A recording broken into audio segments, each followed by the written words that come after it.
What's up guys? Today we'll be taking a look at leveling quickly in Archeage Unchained. This will be catered a little bit more to the people looking to stay ahead of the crowd as opposed to the casual player, but you can definitely pick up some tips in here for yourself as well. So let's get right into it. In the background, you'll see a sped up video of me leveling 1 to 30 on the Korean server. You'll see it's very simple and straightforward to get to level 30, and you'll see you'll get some nice gear along the way. So I'll bring this up here in the bottom left. This is what I'll be doing, leveling all the way up to 50. I recommend from level 1 to 30, you do just the main story quest. From level 30 to about 50, you want to follow the main story quest, and you want to do any side quests along the way. You can also choose to farm some monsters as well if you find a nice spot where no one else is at. And then from level about 50 to 55, you're going to be grinding ancestral monsters. Now, ancestral monsters are out in Aurora, and then they are level 55 with ancestral levels. You can't kill a monster that is more than 10 levels above you and still get XP. So before you kill these monsters, you'll need to be at least level 45. The higher the ancestral level, the harder they are, but the more experience they give. So for example, if you go to Western Hiram Mountains, you can find some ancestral level 7 monsters. And if you go to Eastern Hiram Mountains, you can find ancestral level 20 plus monsters, but they're much, much harder. Another place is Aegis Island, where there are also some ancestral level 5, 6, 7 mobs as well. So these are the mobs you're going to be wanting to farm to get all the way up to 55. Now, keep in mind, there'll probably be other people doing this as well. So best thing you can do is level in a party.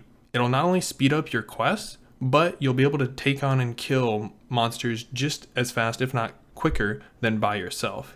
It'll also allow you to contest anyone that comes to fight you for your grind spot. So a couple things to keep in mind when going from 1 to 30 that you'll really want to pay attention to is make sure you're doing your mount and your glider quest. Both of these things, while they might take some extra time to do early, will save you so much time in the long run later. Now, another thing, when you're doing your mount quest, if you talk to the stable hand, you can actually buy a pair of leg guards that give your mount 5% more movement speed for just a few silver. It might not sound like much, but you can really start stacking up these movement speed bonuses and it'll really just get you out ahead. You can see how much I'm spending time just running from point A to point B. I also picked up Songcraft at level 7, and then at level 10, I was able to get Quick Feet, which is another 20% plus movement speed bonus. Don't be afraid to grab some leveling specs along the way. It's very quick and very easy to change your spec later and re-level it up. I'll be grabbing Songcraft early, like I said, for Quick Feet, even if I don't plan on playing it late game. This run took me about an hour to get to level 30, so it's very quick, very easy, barring any server issues, of course. Now, while you're leveling along the way, you'll be getting quest gear that will awaken directly into Arcane Tier 1 Hiram. This gear is very important because you'll only get it from the main story quest, and they'll give you all the infusions and the awakenings you need. So make sure you don't feed too many infusions to the wrong piece of gear. They're going to give you the exact right amount. It's very, very strong for leveling. It also makes grinding monsters an even more viable option with how strong it is compared to the type of gear we're getting now. What this also means is it allows you to go any type of weapon and any type of gear you want while leveling and when you hit level 50.